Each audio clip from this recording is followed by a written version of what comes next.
नमस्कार, मैं अशोक कुमार पांडे। स्वागत है आपका टीसीएच पर और हाजिर हूं ईरान पर सारी अपडेट्स लेकर। यह तस्वीर आपने जरूर देखी होगी और यह वीडियो के रूप में लगातार प्रसारित किया जा रहा है। लगातार यह वीडियो शाया हो रहा है। ये ट्विटर पर भी दिखाई दे रहा है, फेसबुक पर भी दिखाई दे रहा है और व्हाट्सएप पर भी भेजा जा रहा है, जिसमें एक लड़की अपनी सिगरेट जला रही है खामनेई के पोस्टर को जलाकर। और ऐसे पेश किया जा रहा है जैसे ईरान के किसी इलाके में यह लड़की खामनेई की तस्वीर जला रही है और इसलिए ईरान के अंदर खामनेई की मुखालिफत बहुत बढ़ गई। अब हकीकत क्या है? जब थोड़ा सर्च की गई तो पता यह चला कि इस लड़की का नाम है मोर्टिसिया एडम्स। यानी पहली बात, ना तो यह ईरानी है ना मुसलमान है। मोर्टिसिया एडम्स इसका नाम है। दूसरा, यह जो तस्वीर है वो ईरान की नहीं है। यह वीडियो कनाडा का वीडियो है, यानी वो लड़की कनाडा में रहती है। और आगे चलिए, यह वीडियो आज या कल का नहीं है, 2022 का वीडियो है, यानी 4 साल पुराना वीडियो है। और आगे चलिए, जब मोर्टिसिया एडम्स का सोशल मीडिया खंगाला गया, ट्विटर हैंडल खंगाला गया, तो पता चला कि यह लड़की यहूदी है, यह लड़की ज़ायनिस्ट है और यह लड़की इजराइल की सपोर्टर है, फलस्तीन की मुखालफत करती है। मैंने आपसे कहा था कि गोदी मीडिया जो है वो इंटरनेशनल भी है और करोड़ों अरबों खर्च किए गए हैं ईरान के खिलाफ पूरी दुनिया में अभियान चलाने में, जिसमें सबसे बड़ा हथियार बना है सोशल मीडिया। सोशल मीडिया पर ऐसे हजारों फर्जी वीडियो, फर्जी तस्वीरें और फर्जी खबरें लगातार चल रही हैं। इसीलिए जब भी आप गोदी मीडिया देखिए, इंटरनेशनल भी, तो बहुत सोच समझ कर देखिए। ईरान के अंदर इंटरनेट डाउन है, यह मैंने आपको बताया था। तस्नीम अपने आप को लगातार अपडेट कर रहा है, कुछ और न्यूज एजेंसीज अपडेट कर रही हैं और कल शाम को थोड़ी देर के लिए इंटरनेट आया तो वहां से हमारे दोस्त हैं जमीर अब्बास साहब, उन्होंने एक वीडियो भेजा, वो भी मैं आपको दिखाऊंगा। लेकिन पहले ईरान में अभी जो चल रहा है वो सब मैं आपको बताता हूं। ईरान के अंदर अभी फिलहाल हालत यह है कि जो विरोध प्रदर्शन है वो काफी हद तक ठंडे पड़ चुके हैं। ट्रंप का एक बयान आज सुबह से चलाया जा रहा है कि ईरान पर हमले के लिए ट्रंप तैयार है, लेकिन वो बयान क्या है? उस बयान का जब वीडियो ढूंढकर मैंने देखा तो दरअसल ट्रंप कह रहे हैं कि हम ईरान से बातचीत के लिए तैयार हैं। अब ट्रंप ये तो नहीं कहेंगे कि बातचीत का पैगाम हमने भेजा है, वो ये कह रहे हैं कि ईरान हमसे बातचीत करना चाहता है और अगर ईरान बातचीत करना चाहता है तो इसमें कोई बुराई भी नहीं है। तो ट्रंप जो है बेसिकली अब ईरान से बातचीत करने की बात कह रहे हैं। अटैक का मामला इजराइल के अखबारों में पूरा फैला हुआ है कि अटैक के बारे में सोच रहे हैं, लेकिन उन्हीं अखबारों में कभी कभी गलती से सच छप जाता है। तो वो सच क्या है? वो सच ये है कि पेंटागन ने, अमेरिका की जो सिक्योरिटी एजेंसी है, उसने ट्रंप से कहा है कि अभी हमले के लिए, ईरान पर हमले के लिए हमें बहुत ज्यादा तैयारी करनी पड़ेगी, जिसके लिए वक्त की जरूरत है। ईरान कोई अर्जेंटीना नहीं है, ईरान कोई निकारागुआ नहीं है, ईरान कोई छोटा सा मुल्क नहीं है जहां आप जाएंगे और बम गिरा देंगे। ईरान वेनेजुएला भी नहीं है जहां से आप मादुरो को उठाकर लेते आएंगे। ईरान से जंग का मतलब है कि हमारा भी जबरदस्त नुकसान होगा। ईरान अमेरिका पर बम नहीं गिरा सकता, लेकिन अमेरिका के जो फौजी अड्डे हैं मिडिल ईस्ट में, उनका जबरदस्त नुकसान होगा और इसीलिए ईरान पर हमले के लिए काफी तैयारी की जरूरत है। तो नेतन्याहू पहले ही ठंडे पड़ चुके थे, रशिया के माध्यम से मैसेज भिजवाया था ईरान को कि नहीं नहीं, हम हमला नहीं करेंगे। और ट्रंप भी अब बातचीत की बात कर रहे हैं। तो एक बात तो आप बिल्कुल जान लीजिए, चाहे हिंदुस्तानी अखबार अमेरिकी और इजरायली अखबारों की नकल करके उनके नक्शे कदम पर चलते हुए आपसे कुछ भी बताएं, हकीकत यह है कि ईरान के अंदर फिलहाल खामनेई का जो शासन है वो अभी चलने वाला है, वहां कोई तख्ता पलट नहीं होने वाला है। जहां तक जुलूसों की बात है तो अब सब मानने लगे हैं कि जुलूस ठंडे पड़ चुके हैं। कल रात को कोई बड़ा जुलूस नहीं निकला, कहीं कहीं 10, 20, 50 लोग इकट्ठा हुए, लेकिन कोई बड़ा जुलूस नहीं निकला। इसके उलट जो अपील की गई थी कि ईरान की जो सरकार है उसके समर्थन में लोग सड़कों पर आए, तो इस्फहान से लेकर कुम तक और ईरान के अलग अलग इलाकों में, यज़्द में और भी बहुत सारे इलाकों में जबरदस्त जुलूस निकले हैं, जिसमें लाखों लोग सड़क पर आए हैं ये कहते हुए कि हम अपनी सरकार के साथ हैं। मीडिया ने कुछ लोगों से बात करने की कोशिश की तो लोगों ने कहा कि हमें अपनी सरकार से शिकायत हो सकती है। और देखिए, पेजेश्कियन पहले दिन से कह रहे हैं, खामनेई पहले दिन से कह रहे हैं कि शिकायत जायज है। अगर महंगाई बढ़ी हुई है, अगर लोग परेशान हैं, तो उनकी शिकायत बिल्कुल जायज है। लेकिन वो कतई नहीं चाहते कि इजराइल या अमेरिका का कब्जा ईरान के ऊपर हो। और आप देखिए अब तो इतने सबूत आ चुके हैं इस बात के कि जो पूरा का पूरा एक एहतजाज वहां बताया जा रहा था वो अमेरिका और इजराइल द्वारा स्पॉन्सर्ड था। इजराइल के अखबार ने छाप दिया कि मोसाद ये सारी कोशिश कर रहा है। मोसाद के जो पर्शियन हैंडल है उससे आ गया, अमेरिका के अखबारों में छप गया। पॉम्पेई ने बोल दिया, जो एक्स CIA चीफ है, कि हमारे मोसाद के लोग वहां पर हैं। तो अब ये चीजें इतनी क्लियर हो चुकी हैं कि सब जानते हैं कि वहां विरोध की जो कोशिश हो रही थी, सरकार पलटने की जो कोशिश हो रही थी, वो ईरान के अंदर से नहीं हो रही थी, ईरान के बाहर से हो रही थी। मैं आपसे एक सवाल पिछली बार भी पूछा था मैंने, फिर आपसे पूछता हूं। आप बताइए, हिंदुस्तान के अंदर अगर कोई एहतजाज हो जाए और मैं कहूं कि यहां की जो बहुसंख्यक कम्युनिटी है, हिंदू अगर कोई एहतजाज शुरू करते हैं, कोई आंदोलन शुरू करते हैं, कोई विरोध शुरू करते हैं, तो क्या मंदिरों पर कोई हमला होगा? क्या यह मुमकिन है कि भारत के अंदर कोई विरोध प्रदर्शन हो और उसमें हिंदुओं के विरोध प्रदर्शन में मंदिर को नुकसान पहुंचाया जाए? ईरान में तस्नीम न्यूज एजेंसी ने 50 से ज्यादा मस्जिदों की तस्वीरें शाया की हैं जिनमें नुकसान पहुंचाया गया, आगजनी की गई, तोड़फोड़ किया गया। यानी ये लोग मस्जिदों के अंदर घुसे, तोड़फोड़ किया, आग लगाने की कोशिश की। आप समझ सकते हैं कि ये कोई हो सकते हैं, ईरानी तो नहीं हो सकते। ईरानी अपने मसाजिद में आग क्यों लगाएगा? ईरान के लोगों को अगर सरकार से कोई शिकायत है तो वो मस्जिद में आग क्यों लगाएंगे? जाहिर है कि कोशिश ये थी कि लोगों की धार्मिक भावनाओं को भड़काया जाए, मस्जिदों में आग लगाई जाए, उधर से भी पत्थर चले, इधर से भी पत्थर चले। लोगों के पास बंदूकें थी, हथियार थे, बम थे, और ये सारा कुछ मोसाद और CIA ने अवेलेबल कराया है। तो बहुत सीधा सा मामला है कि ईरान की आवाम भी इस बात को अच्छी तरह से समझ रही है कि हमारे यहां जो महंगाई बढ़ी, जो थोड़ी बहुत परेशानी हुई, उसका फायदा उठाकर तख्ता पलट की कोशिश की जा रही है। और आप देखिए ये लोग तख्ता पलट की कोशिश में किस कदर नंगे हो जाते हैं। ब्रिटेन में, लंदन में एक जुलूस निकला। यह शाह के समर्थकों का जुलूस निकला, शाह रजा पहलवी के समर्थकों का जुलूस निकला। चलिए निकला, कोई बात नहीं। अब इसमें शाह का ईरानी झंडा होता जिसमें शेर बना है, वो तो अच्छा लगता, चलो ठीक है भाई, विरोध का अधिकार सबको है। लेकिन शाह के झंडों के साथ इस जुलूस को देखिए जिसमें इजराइल के झंडे फहरा रहे हैं। आप बताइए, ईरान में शाह रजा पहलवी की सत्ता बनाने की बात की जा रही है, ईरान के रेजीम को पलटने की बात की जा रही है, और झंडे इजराइल के हैं। तो क्या यह खेल इतना मुश्किल है समझना? बड़ी आसानी से समझ में आता है। और खासतौर पर वहां का जो हैकिंग ग्रुप है हंडाला, उसने जिस तरह से 500 से ज्यादा मोसाद के एजेंट्स की सारी डिटेल लीक की, जिस तरह से वहां पर मोसाद के एजेंट लगातार गिरफ्तार हो रहे हैं, उससे यह बिल्कुल साफ है कि इजराइल के भी हौसले पस्त हो रहे हैं। उसको पता है कि ईरान में इस तरह से तख्ता पलट नहीं किया जा सकता। दरअसल इजराइल ने इस बार दूसरी टेक्निक अपनाई थी। 12 रोजा जंग के दौरान उसका सोच यह था, वो ऐसा करना चाहता था कि पहले जंग हो, ईरान कमजोर हो, और उसके बाद ईरान के अंदर जो मोसाद के एजेंट हैं वो वहां पर विद्रोह करा दें और तख्ता पलट हो जाए। वो तो मुमकिन हुआ नहीं। 12 रोजा जंग में इजराइल का कितना नुकसान हुआ है यह आप अच्छी तरह से जानते हैं। ईरानी बटने की जगह और ज्यादा एक साथ खड़े हो गए, यह भी आप जानते हैं। तो इस बार नया खेल रचा गया कि पहले एहतिजाज हो, पहले आंदोलन हो, पहले विरोध हो, और उसके बाद इजराइल अटैक करे। लेकिन इस बार भी अपने गेम में ऐसा लगता है कि इजराइल बुरी तरह से फेल हुआ है। और पूरा मिडिल ईस्ट इस बात को जानता है कि अमेरिका और इजराइल कहीं शांति स्थापित नहीं करते। जहां अमेरिका और इजराइल के कदम पड़ते हैं वहां कभी अमन व अमान नहीं आता। एग्जाम्पल इराक है, एग्जाम्पल लीबिया है। इराक में जब सद्दाम हुसैन को मारा गया था तो यही कहा गया था कि वहां अमन व अमान होगा। क्या हुआ?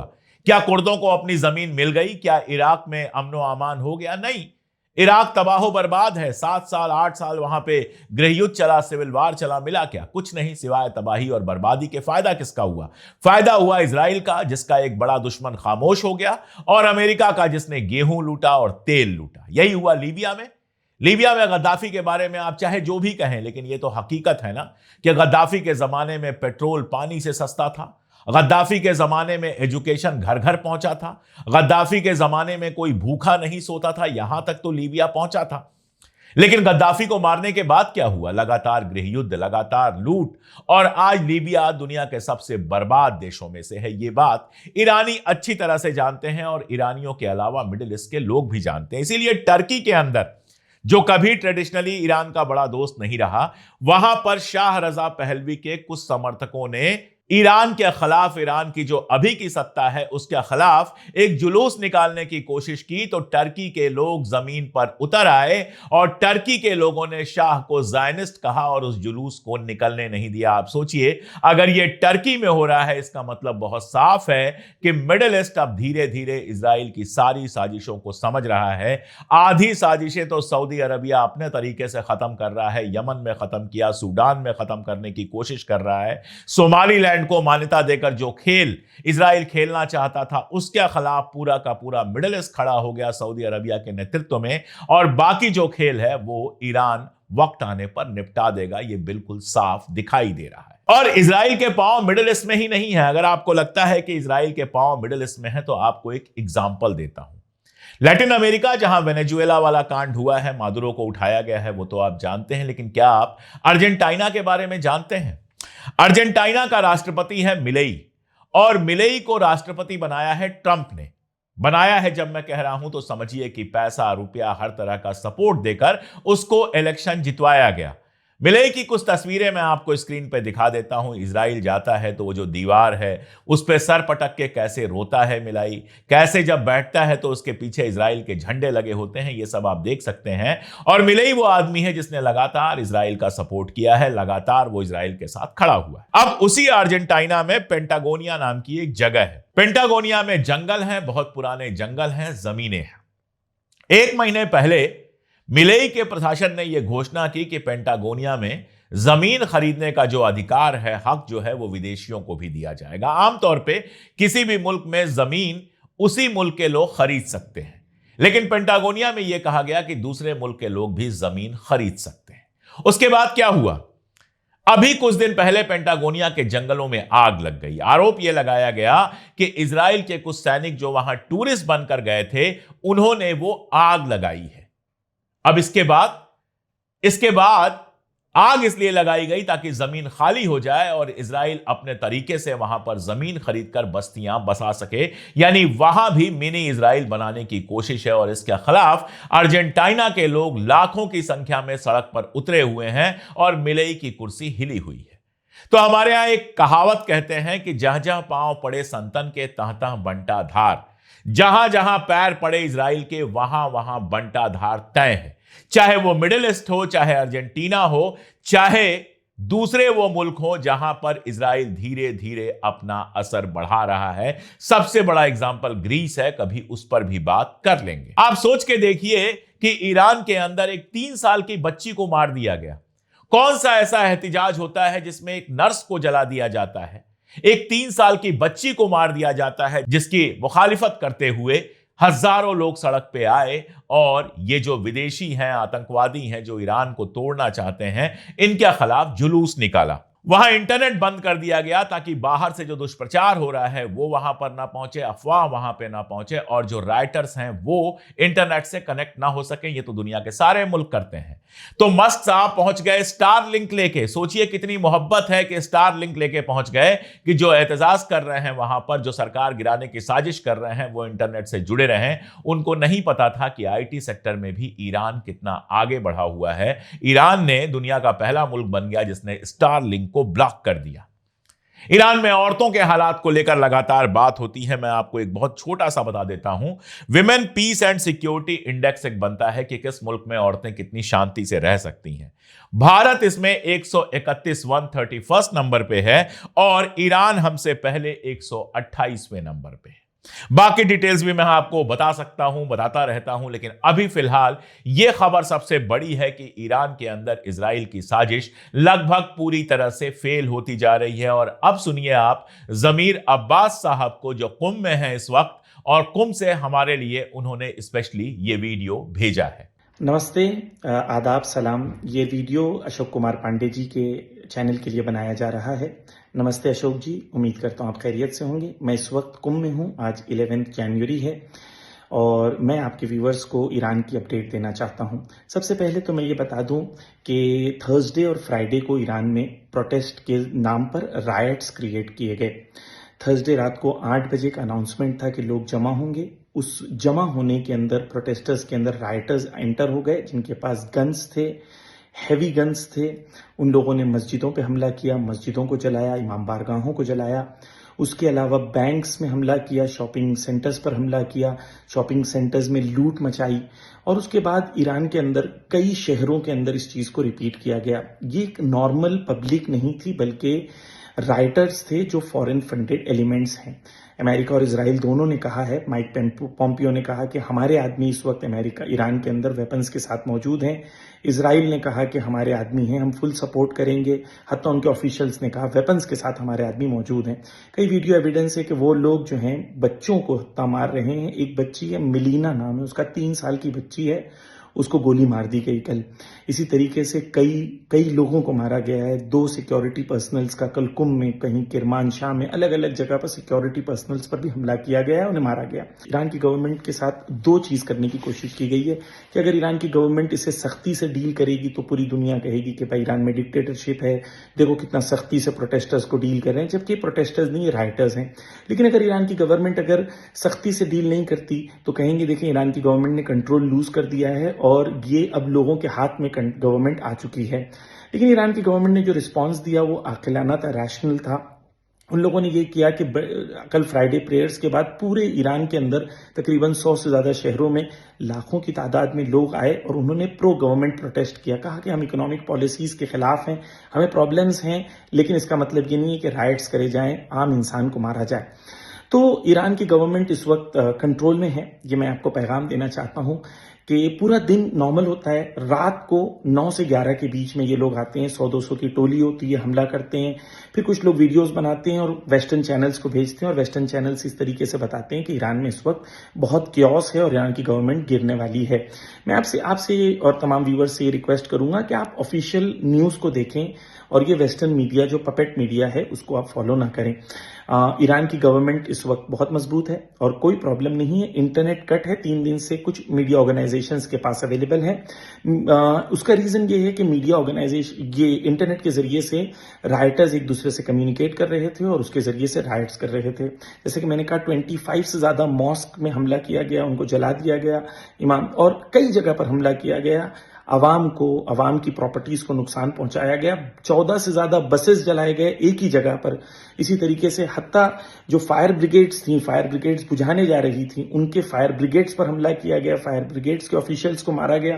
तो ये राइटर्स हैं जो ईरान में क्योस करना चाहते हैं। मैं आपको सिर्फ इतना इत्मीनान देना चाहता हूं कि ईरान में 9 करोड़ की आबादी है, जिसमें 2 करोड़ से ज्यादा ऑफिशियल ईरान में बसीज हैं। इनका कुछ नहीं हो सकता। ये कुछ 100 प्रोटेस्टर्स आके चाहते हैं कि ईरान की गवर्नमेंट को गिरा दें, ये इनके ख्वाब हैं। ये भी एक चीज आपको बता दूं कि पहले जिस तरीके से ईरान में था कि इजराइल ने चाहता कि पहले वो हमला करेगा और बाद में ईरान में प्रोटेस्ट होगा, ये उसका रिवर्स उन लोग करना चाह रहे हैं कि पहले प्रोटेस्ट ऑर्गेनाइज करके ईरान में क्योस क्रिएट करके फिर हमला करना चाहते हैं। चाहे ये पहले करें या बाद में, ये बता दें कि ईरान बहुत मजबूत है और ईरान के पास लॉजिक और रैशनैलिटी और मोरालिटी का जवाब है। इनके तमाम गुंडागर्दी के मुकाबले में ईरान एथिकल और मॉरल रिस्पांस देगा। कल ईरान में एक प्रोटेस्ट ऑर्गेनाइज है, तकरीबन 2:30 बजे ईरान के टाइम पर। पूरे ईरान के अंदर पब्लिक रास्ते पे आएगी और आके कहेगी कि हम ईरान की गवर्नमेंट के साथ हैं और राइटर्स के खिलाफ हैं और इजराइल और अमेरिका की पॉलिसीज के खिलाफ हैं। मैं तमाम व्यूअर्स को इत्मीनान दिलाना चाहता हूं, परेशान ना हो। इंशाअल्लाह जीत हक की होगी, सत्य में विजयते। इल्तमास दुआ। तो सुना आपने जमीर साहब को। जमीर साहब क्या बता रहे हैं, भरोसा कीजिए। वेरीफाइड न्यूज जहां से आती हैं उन पर भरोसा कीजिए, अफवाहों से दूर रहिए। फिलहाल ये तय बात है कि ईरान में अभी रेजीम चेंज होने नहीं जा रहा है। आगे जैसी जैसी जो अपडेट्स होंगी वो हम लगातार बताते रहेंगे। जुड़े रहिए हमारे साथ, देखते रहिए हमारे वीडियोस। अगर मुमकिन हो तो हमारी मेंबरशिप जरूर ले लीजिए। ये हमें बहुत ताकत देती है। आप इस कोड को जो स्क्रीन पे दिखाई दे रहा है, QR कोड को, उसको स्कैन कर सकते हैं, साथ में ज्वाइन बटन दबा सकते हैं, या फिर डिस्क्रिप्शन या पिन कमेंट में जो हमने लिंक दिया है उसको फॉलो कर सकते हैं। साथ में आप सुपर थैंक्स दे सकते हैं। और अब तक अगर चैनल को सब्सक्राइब ना किया हो तो चैनल को सब्सक्राइब कर लें, हमारे वीडियोस अपने दोस्तों और रिश्तेदारों तक भेजें। ये सब इसलिए जरूरी है कि इससे हमें वो ताकत मिलती है कि हम वो सच कह पाते हैं जो गोदी मीडिया आपको कभी नहीं बताएगा। आज के लिए इतना ही, बहुत शुक्रिया।